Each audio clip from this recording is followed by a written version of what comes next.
ప్రపంచాన్ని ఆకర్షించిన వజ్రాల రాజ్యం అదే మన గోల్కొండ. కృష్ణానది పరివాహక ప్రాంతంలోని కొల్లూరు గనులు ఇవి ఒకప్పుడు ప్రపంచంలోనే అత్యుత్తమ సహజ వజ్రాల కేంద్రం.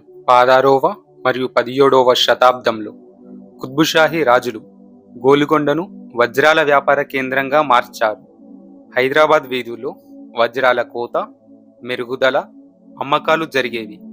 1,00,000 మందికి పైగా శ్రామికులు ఈ వ్యాపారంలో పనిచేసేవారు. Kohinoor diamond British royal family దగ్గర ఉంది.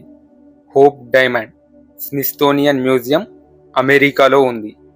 గ్రేట్ మొఘల్ డైమండ్ ప్రస్తుతం కనబడటం లేదు. Archduke Darya Inoor Europe and Iran మ్యూజియంలో ఉంది. ఈ గనుల నుండే ప్రపంచ ప్రఖ్యాత వజ్రాలు బయలుదేరాయి. జిన్ బాప్టిస్ట్ టావెర్నియర్ అనే ఫ్రెంచ్ వ్యాపారి 17వ శతాబ్దంలో భారతదేశానికి వచ్చి గోల్కొండ వజ్రాలను యూరప్కు తీసుకెళ్లి ప్రపంచానికి పరిచయం చేశారు. అందుకే గోల్కొండ డైమండ్ అనగానే అత్యుత్తమ నాణ్యతకు పర్యాయ పదంగా మారింది.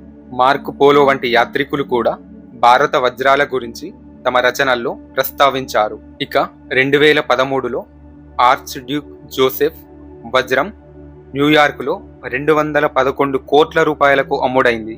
అంటే మన గోల్కొండ వజ్రాల కాంతి శతాబ్దం తర్వాత కూడా ఇంకా ప్రపంచాన్ని ఆకర్షిస్తుంది.